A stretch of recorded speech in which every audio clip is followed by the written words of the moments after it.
This is Smile Business Diaries, a DSD podcast.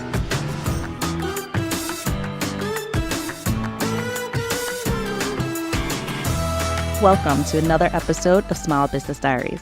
This time, it's my great pleasure to welcome Dr. Ramin Tabib. In our conversation, he talks about how having a small clinic can be a good thing, how humor can deepen your connection with your patient, and how Fridays are for dancing. Now, let's jump right in. All right. So we have Dr. Ramin Tabib, a leading dentist in New York City, prioritizes delivering top-notch dental care, specializing in advanced techniques and technology for achieving optimal oral health and beautiful smiles. With a DDS degree from Columbia University and extensive training in dental implants and neuromuscular dentistry, he's earned a fellowship status in the International Congress of Oral Implantology. Committed to patient education and integration into his practice, he fosters a culture of excellence and innovation. Beyond dentistry, Dr. Tabib's diverse interests include his role as a resident DJ, contributing to a welcoming atmosphere in his office. Welcome, Dr. Tabib. How are you? Good morning. How are you, Maria? Amazing. It's wonderful to have you here. You are definitely an inspiration, I think, not in dentistry, but in the world. You know, if anyone follows you, they know you are quite the character. You've got a lot under your belt as far as life and dental excellence and just being in the heart of the States in New York City as well. You've got, I'm sure, a great story to tell us. And so I want to welcome you. I have it all put together. I am a definition of excellence. Exactly. No issues at all. You're just None whatsoever. the poster child, right? That's right. So please share with us your story, how you got to where you are today, and really how you can just deliver some information to those that would really like to learn from you and just know your secrets. Tell us your secrets. Okay, you got it. So the way I started my practice was, I would say, a non-traditional method. Usually, you look for a practice to purchase and you kind of get in and there's a influx of patients there already. We decided to do it, by we, I mean me and my wife, Dr. Elisa Mello. We decided to do it a little differently. I think we wanted to build a practice the way we wanted to build it, see the type of patients we wanted to see. So we had this grand idea, let's just start off from scratch, with no patients. And that's what we did. And I think it has its advantages and a huge level of disadvantages. You have basically no income initially because you're very normal. Yeah, your first patients are your family members and they expect to pay nothing. So that's basically how we started. And it's always, we were working for another dentist for a while and trying to learn our skills. And I think we put a couple of years into that and we were able to do whatever we wanted. So we kind of developed our skills. And I think that's so important when you first get out, have an ability to hone in your skills without any repercussions of, trying to do business, trying to do this, trying to do that. Just really get your skills up because you don't have that when you come out of the dental school. So we did that. And then we started our practice basically on a Saturday while we were working 5 days a week for someone else. It was like a Saturday practice. And we thought it was so innovative, you can come in on a Saturday. So we worked Monday to Friday and then had a Saturday practice. It was definitely a tough go at it. But we slowly developed it. The fact that we were dual income really helped a lot. So we were able to support each other as we slowly developed this over the years to a point that, we are now comfortable with patients coming in. We don't have to so that's how we got started. And I don't recommend it for everyone. We also practice in a very tiny office. It's 700 square feet. It's space is a premium in Manhattan. So being able to work in a small environment is always helpful. The reason I say that is because, you can go into a 3,000, 5,000 square foot office and have all the space in the world to really do whatever you want. But to me, it creates bad habits, creates a sense of clutter. You start to not see your environment as a way to control it in a way that you're not burdened by so much stuff here and there and not knowing where things are. If you can work in a very tight environment, tight space, it really sets you apart, and it helps you with organizational skills. And I think when you expand them, get bigger, which we are in the process of doing now, you have those organizational skills honed in, and you can utilize space very well, better than anyone else could. So awesome. That's how we started out. Yeah. So if you were to go back, what would you do differently in your journey? What would I do differently? Not sure. I mean, that's a good question. I think I would want to have probably a small practice find a small practice that we could know that there is some income coming in and try to develop it from there. Maybe that would have helped. But honestly, I think, we did it the right way according to us. So I don't feel like, I'm not a very nostalgic person. I don't look back and think, what should I have done differently? I'm always a forward thinker. So yeah, no, I don't really see anything that I would have done differently. I'm happy how I did it. So that's a wonderful ability to be able to say that, honestly. Yeah, I mean, everything you do has its struggles, but if you look back and say, "Oh, I would have done this differently, I would have done that," you're just gonna discourage yourself from moving forward. You're gonna should yourself to death. Right.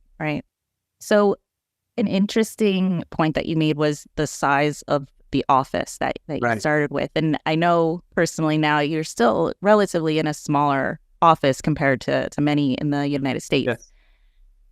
Do you believe that the size of the office matters when you're starting out, when you're in the middle of your career, at any point? How does this affect your business overall? Yeah, good question. I mean, size of the office definitely mattered to us. Whether someone else who's working in different part of the country will feel that it is probably not for me to say, but for us, size of an office was critical because we couldn't afford a bigger size. That's what we could only do we didn't have the money to really have a bigger office, and it was just everything's so expensive. But I think if you're starting out, try to practice as concentrated as possible in a more controlled, small environment, because it really helps you be a better dentist. I feel like when you have a really large office, you have all these areas where you can hide. When you have a small office, you can't hide from patients. You can't try to avoid certain situations. You need to interact with people. It teaches you to be more interactive with your team members, teaches you to be more interactive with your patients. And I feel like in a large office, I would probably initially, as a student, just graduated and started my practice, I would get lost. Oh my God, that crazy patient's here. I got to go in there and hide myself. And you can't do that. You really have no ability to do that. So, so in a way, it was a blessing for you to have a smaller office and develop those communication skills and see the patient, I guess, as a person rather than just another number coming in through the door. And I think that's probably one of the most important things, especially when you're starting out in any field, is to to hone in on your why, right? And know how you're helping, what you're actually doing. And then from there, like you said, that's developing your skills, not just in dentistry, but in treating human beings. So Right. it's very interesting. Thank you for sharing that. And I think go ahead. Go ahead. No, No, you go ahead. I think it's one of the more important things that I've learned, and I've been around the block a few years now. It's your desire to serve people rather than your desire to compete with others. Yes. Is what's going to set success for you. Being competitive can be very, very tiring. You're constantly using others as your own barometer. And I'm not saying that I'm so perfect that I don't do that. And I did that. And I was always comparing myself to this person, to that person. And it's to what end? Right. There's always someone better than you. There's always someone doing much better, selling a lot more dentistry, making a lot more money, but where is your gratification and where is your purpose in life? And I think when you have a sense of purpose, and the sense of purpose is really to serve people and know that what you're doing is impactful, is making a change in someone's life, that to me is a bigger driving force than trying to be competitive with everyone else in this world. And I stopped doing that years ago. I thought that was an important point to say. Hello, I'm just taking a quick break from this podcast interview to tell you how you can get started with DSD. If there was anything that our guest has mentioned that strikes a chord with you, or you are curious about becoming a DSD clinic, I encourage you to book a call with me. This is a 30-minute, no-obligation information sharing session in which I can answer your questions about DSD and discuss your options based on your unique circumstances. The link to schedule a call with me can be found in the notes on this episode. Now, back to the interview. So you would say when you started out, that's really where your mind was. And at what point did you figure out, I've got to change this mindset. I've got to, think a little differently. Did it coincide with your success? The competitive nature that I always had probably was of benefit to me because I wanted to do better. But I thought it was a little bit hindering me because I was starting to compare myself to many people, and it wasn't serving me. I was just getting frustrated all the time, to a point like this is unhealthy. This is not a way to really practice. So now to a point that my competitive nature, let's put it on the when I run, let's do it. Let's compete in a different way. Let's not compete in your life. That's, when you're in your deathbed, you're not going to say that, I worked so hard, you're going to talk about the things memories that you cherished and you held on. So I try to keep the competition. I hope I'm not rambling, but I try to keep the competition for my running. I love running. That's something that, brings tension levels down. And it's something that even at the end of a busy day and tired day, I try to get myself to do running. So that's my competition with myself. Absolutely. I couldn't agree more. I follow a lot of these athletes and things and, social media and all. And there's a consistent message, I think, with any successful person is that the one thing we talk about at the end of the day isn't the struggles that we've endured to get to that accomplishment. It's the accomplishment itself, right? Is like, like you've mentioned on your deathbed, what are you going to mention? It's not going to be, oh my gosh, I struggled this day at this hour and this minute, and this is what happened to me. It's, this is what I did. This is what I contributed to the world, right? And so I agree with you completely how important that is to focus on, at the end of it all, what is this for, right? And why are we here? And it gets you through a lot, not just your work day, but, in life, right? And so I think that's a great totally. And I think one thing to add to that is that almost 90% of things that we worry about never really happen. So we tend to worry about things on a daily basis. But if you did this exercise where you recorded everything that you worried about, right? Come back 6 months later, a year later, write those days that you worried about this, worried about that. Look at it again in a few months, things that you worried about, and you realize it disappeared. It wasn't even anything to worry about. Most things that you're concerned about and you worry about so much usually never come to fruition. You worry about, how am I going to live in this downturn economy? How am I going to make it?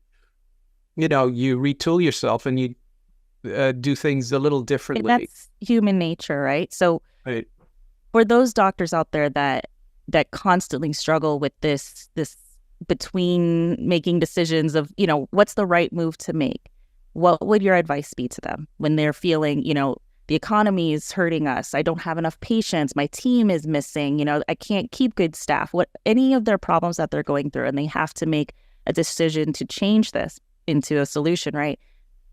What would you say to them? Well, one thing is the way we started our practice, it was a completely different environment than it is now. The amount of debt that kids are coming out with is astronomical. I mean, $500,000 debt to be a dentist now is truly astounding. And to know that in the back of your mind, you have that to deal with, and trying to start a practice is very daunting. I think for some people, it forces you to do unsavory things and do things that are probably when you're comfortable financially would not even think about that. So you got to make things work. It's very challenging. I mean, we've had lots of difficult times where, money wasn't coming in, especially at the beginning. So you just have to persevere, have a really tough skin, and be very frugal initially. Don't waste it on things that really are not serving you economically. Just be very critical of everything that you're bringing to your office. I'm talking about technology, or, sometimes, like initially when we started out, we realized marketing is important. And I thought one method of marketing is, let me bring technology. I'm going to sell them with my technology. They're going to see me, high tech and blah, blah, blah. So my whole idea of bringing technology at the beginning was to impress people.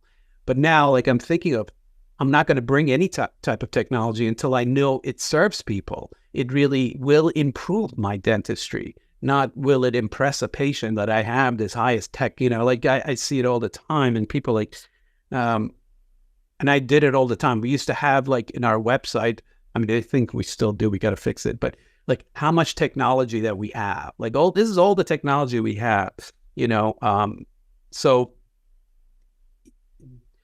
make smart investments. Yeah. Be critical of the money going in and going out. Don't waste it, because it's easy to do.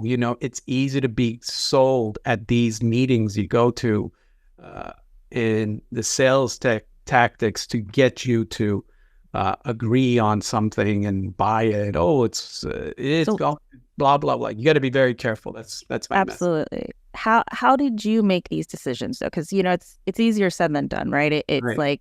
Make a smart investment, but what is the criteria that you look for when you're making these business decisions, and what you've actually done from the past? Because I know there's more to your story. You haven't shared, where you're from and how you got to New York City and all that. If you could share that, in your answer, but just kind of pinpoint exactly how you make these decisions going forward. When you're stuck in that position of, I don't have enough funds, I can only do one thing for my office right now, and I have to make sure it's the best choice, right? How do you do that? Yeah, I mean, the one good thing I have is that I'm not terrible with finances. So I'm not the person to even, excuse me, discuss finances with. So my wife is the one that handles that situation. So whenever I want to make a rash decision of a purchase of an equipment, we have this dialogue. Does this make sense now? How is it benefiting us? Does it financially make sense for us to make this move? Maybe we should wait a few months. So the ability to bounce back and forth between me and Dr. Mello is key, because having another person that you don't have to rely on all the decisions is really critical. Sometimes as a solo practitioner, I don't even know how I could survive as a solo practitioner, because you need to bounce ideas back and forth, and you're by yourself in making decisions. Sometimes is very challenging. Awesome. So would you say the support system that you've had is really the key? Yeah, totally. And I think having a good support system helps. If you're a solo dentist, find a really good friend as a dentist who you can talk to. You can share the worst parts of your day with, right, not feel like, we got to have no one to talk to. You really can't internalize everything. We tend to do that. But if you can't talk to anyone about your rough day, and it can really, to me, as a solo practitioner, if I was just by myself, would be very challenging. And I would always say that I couldn't do this all by myself. You definitely need another person in your life that you can bounce ideas off, bounce terrible days that you had, and really sometimes talking about it really brings down the level frustration for you. So right. And if you don't have, I guess, a significant other or even a big family that you can go to at the end of the day, I think for those that maybe don't have the access to that kind of support system, reaching out into your community, right? There's other dentists that are dealing with the same things. Did you ever get into any of those? And how do you feel about? Yeah, definitely. I have a couple of really good friends in dentistry that I have no problem telling him about anything that happened in my life or in practice or a patient. And that really helps, to bounce ideas even off dentists, and having a mentor really, I think, is key right now, more than ever, because you need good people around you. And I think it's much more difficult now because of the internet, because of the social media, because of all of this stuff that you see. Sometimes you get so overwhelmed by it and don't realize that, it's really, that's just fake stuff.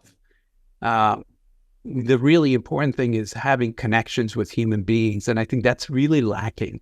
To have a strong bond connection with people, it's so key. So you get depressed, you start to look at your social media feed, and then you start to get more depressed. You're like, oh shit, this doing, it's bad.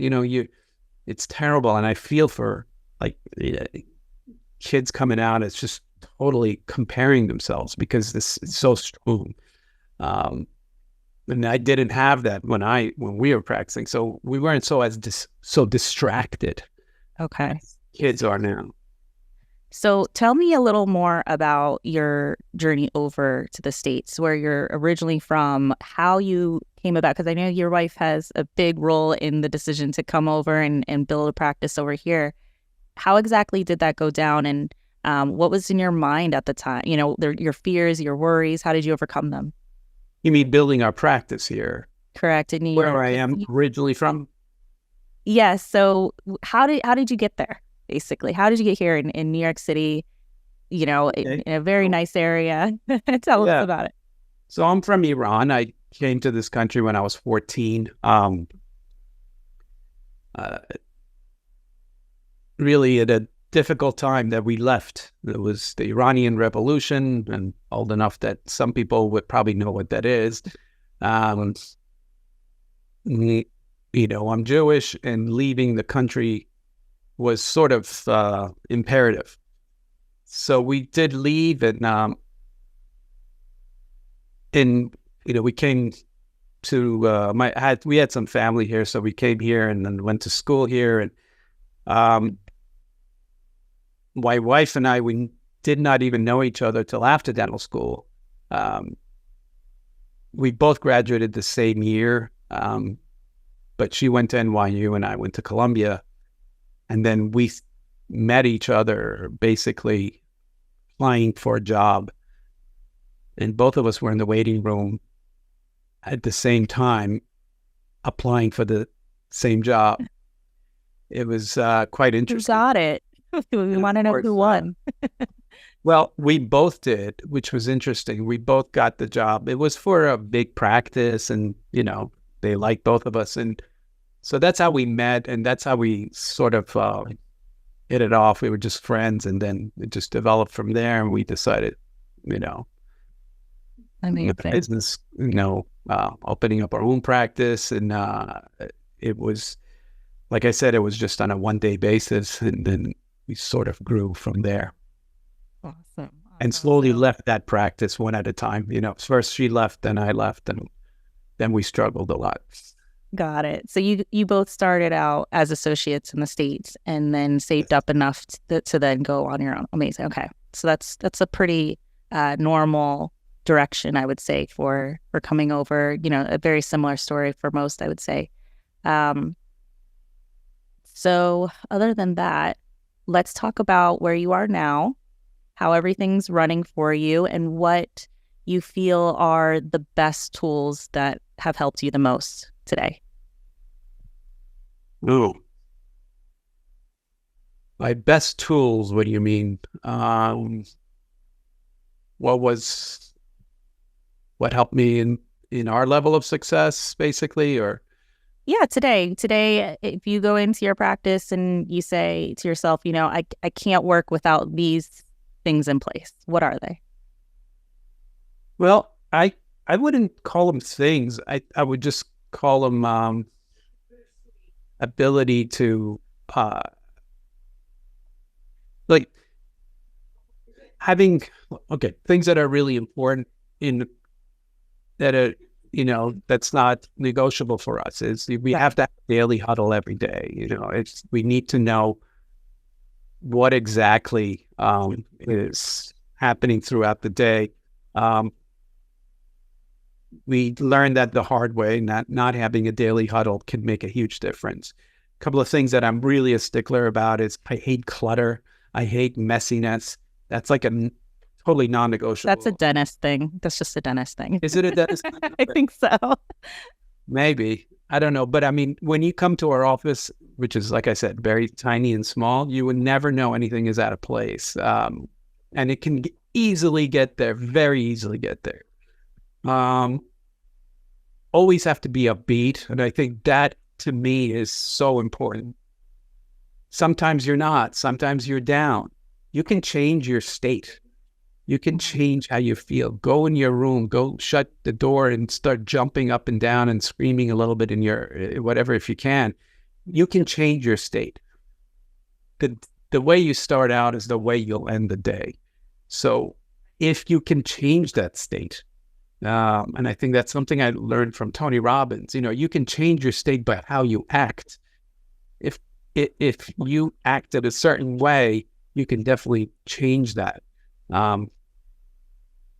So those are, I think, and also Friday dance, that's very important. Absolutely. We've got to talk about the Friday dance. Where dance. Does that come from?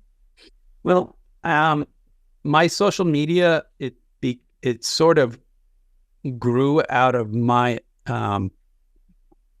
my need to be a comedian all the time and having fun.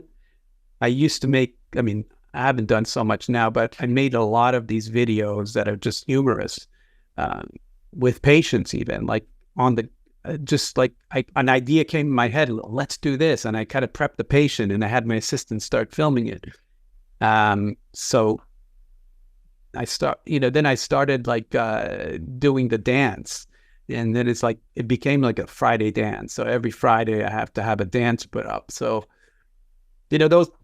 it's silly, but, sometimes you just have to be humble and don't fear how you're presenting yourself. Be yourself. And I think the less you try to be yourself, be someone else. And that's when people are not stupid. They know when you're acting and when you're not yourself. So the easier it is for you to hone in on your inner strengths and use that to your advantage. We call it weakness maybe, but it's not. To me, it's like being goofy is not a weakness. It relaxes patients, Mobility. Totally. And I think it's like a new patient comes in, and I can tell they're nervous. And I would say something like, well, you look like you're so excited to see me. It just starts a conversation. It puts a quick smile on their face, So Well, it holds true to what you just said of, setting the tone, setting the attitude of the office. That's essentially what you do with those dances. And, it's so contagious, and anybody that follows you knows you're a dancer. It's impossible not to see that. And you have such a special brand and image out there.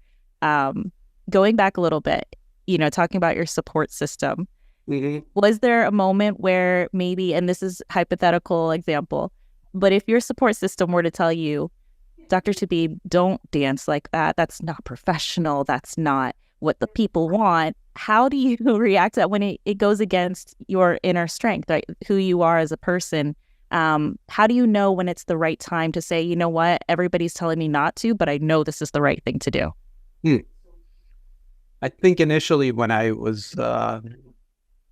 started to do all the goofy things that I do, it was embarrassing all our team members so much that they would cringe. And sometimes they would walk away and it's like, what's he doing now?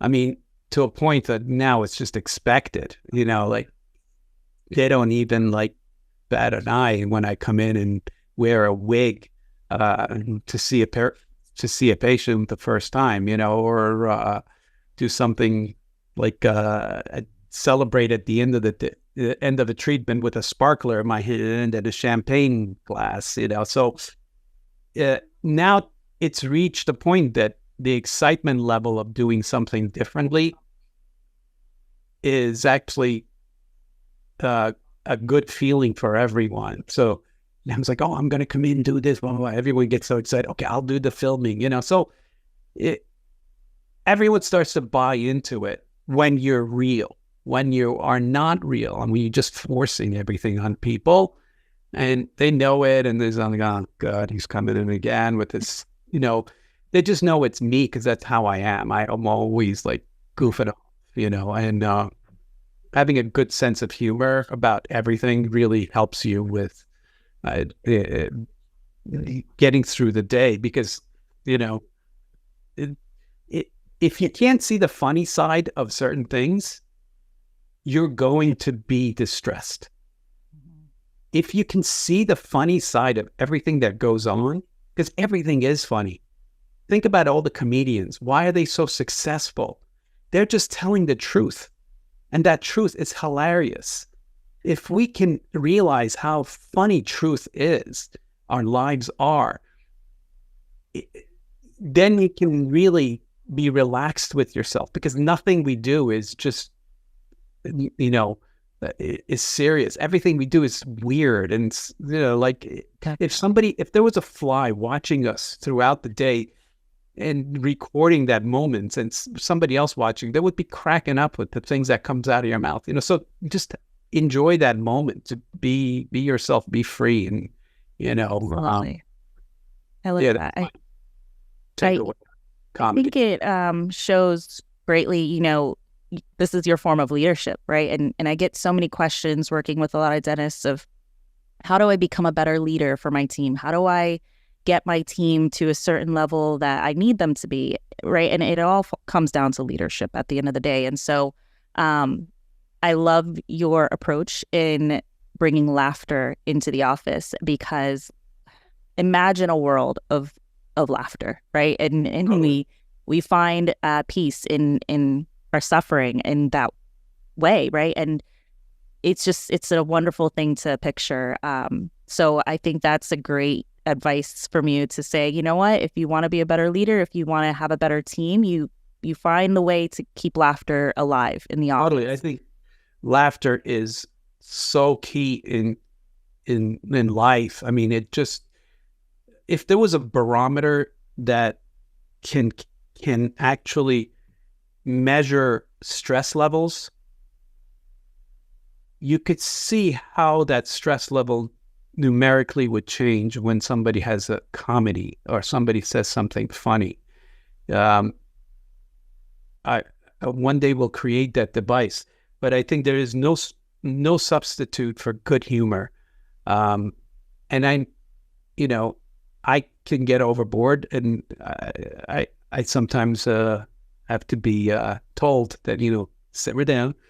But but comes from, to be a good leader, it comes from having respect, and having respect for people who you bring in as team members.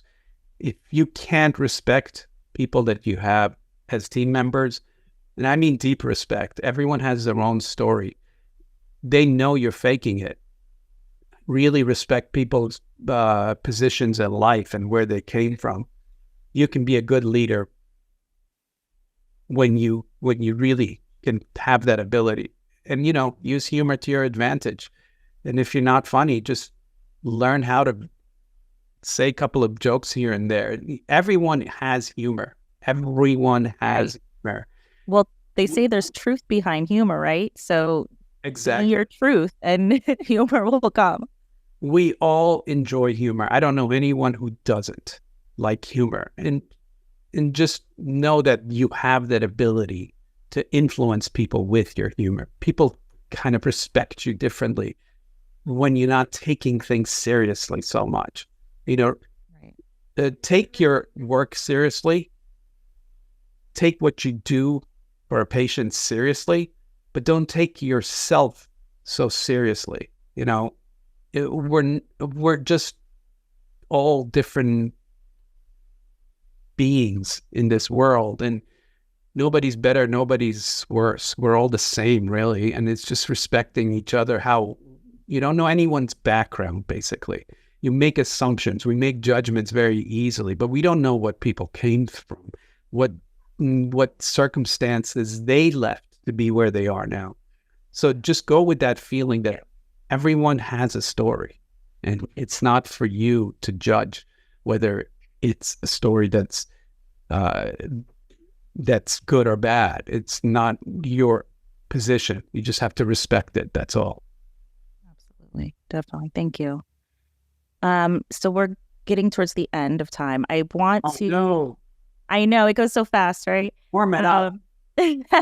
Is there anything you want to share specifically with listeners, or one thing that you really want to make sure people know about regarding you, your practice, dentistry, anything? What is your one message that you'd like the audience to know?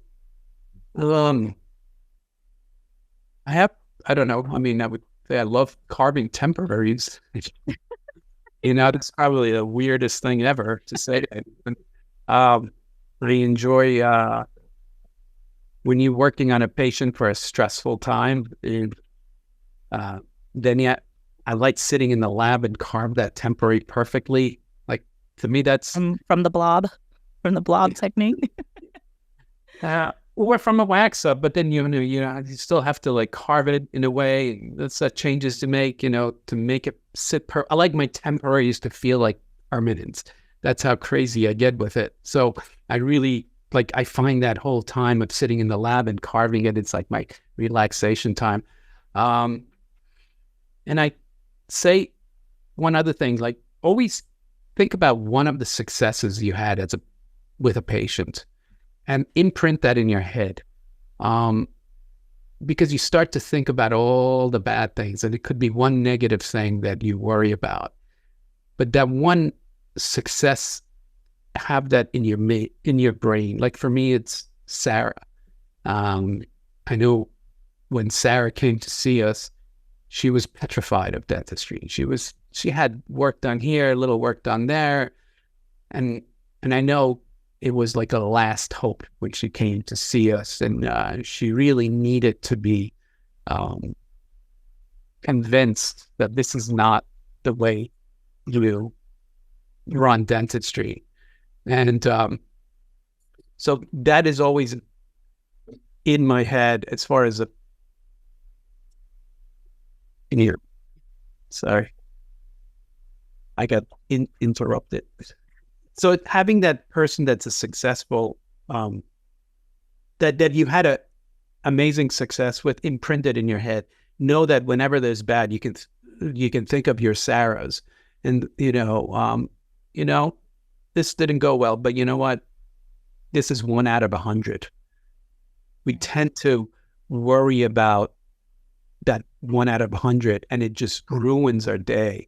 And I've learned to accept that there will be people that I can't help. There will be people that will not like me. Don't take it personal. We worry about getting bad reviews and, oh my God, if this person didn't like me, blah, blah, blah. It never happens. And even if it does happen, so what? You get a bad review, respond to it nicely. And to me, your responses to bad reviews are just as critical. But don't worry about it. Don't worry about things that will never occur. Like I said, but 80 to 90% of the things that you worry about never happen. Right.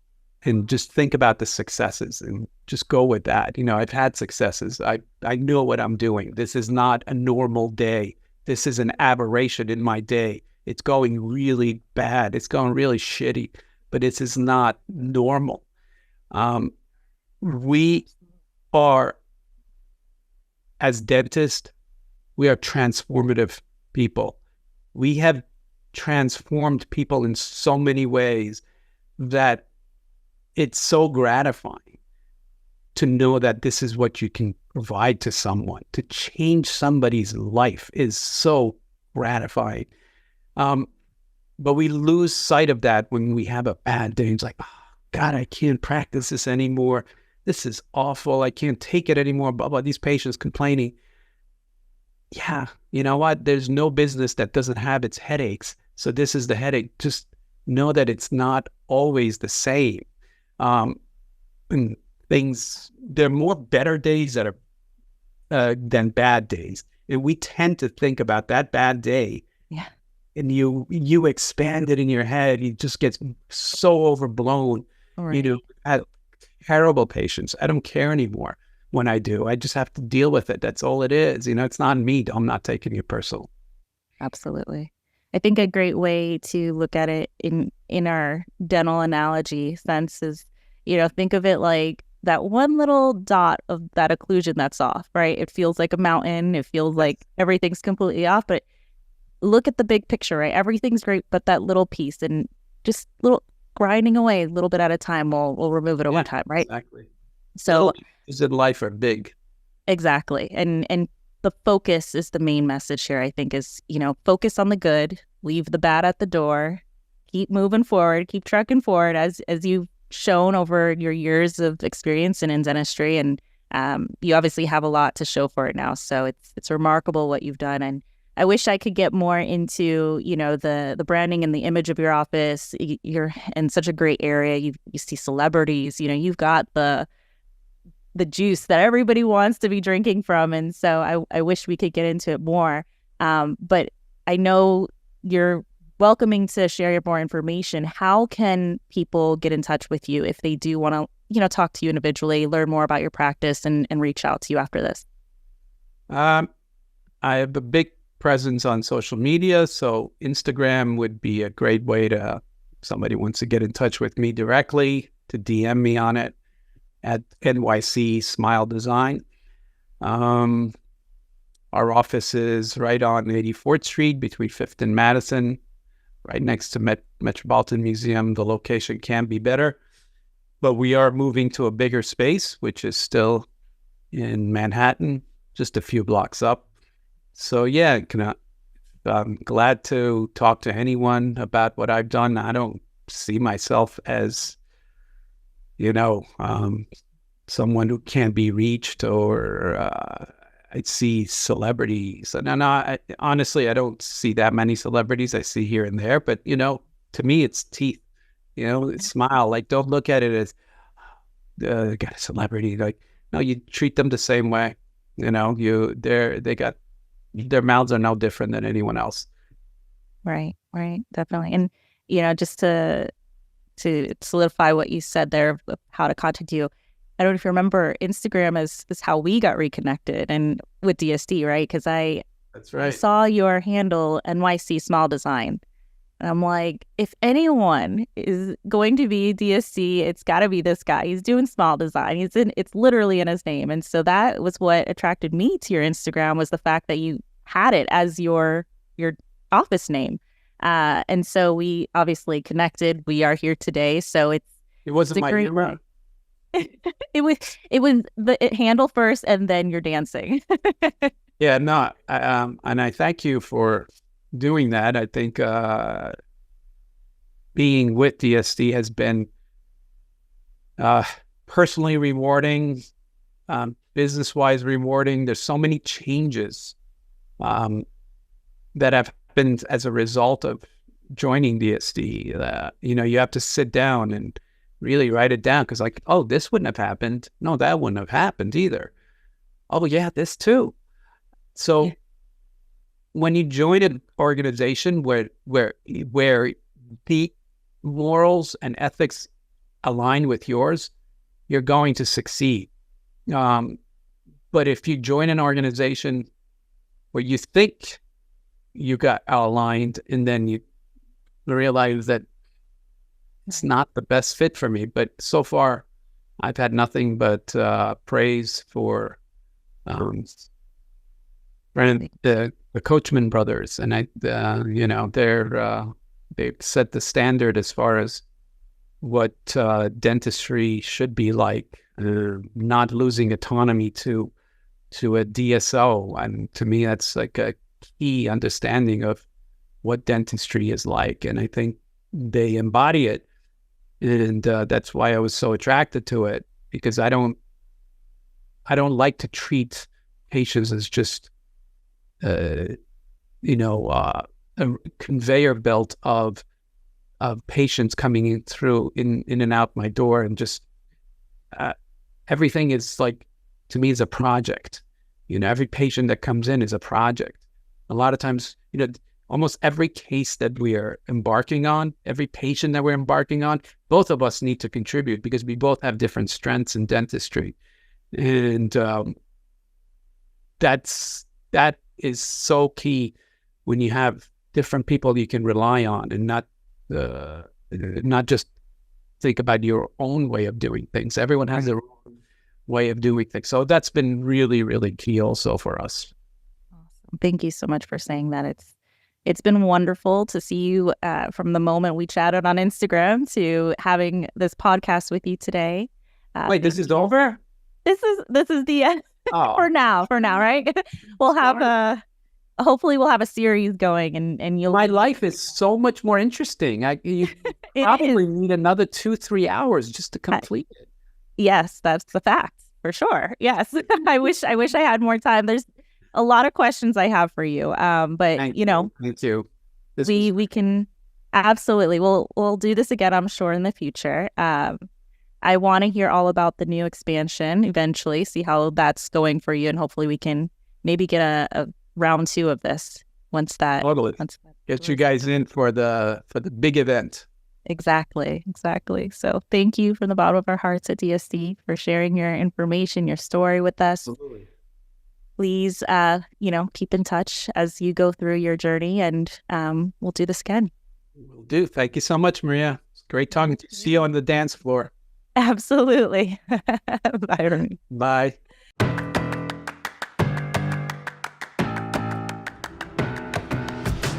Thank you for listening. If you enjoyed this episode as much as I did, be sure to like and share it with your professional network. In the next episode, I talk to Dr. Carla Soto. If you subscribe to Small Business Diaries, you won't miss it.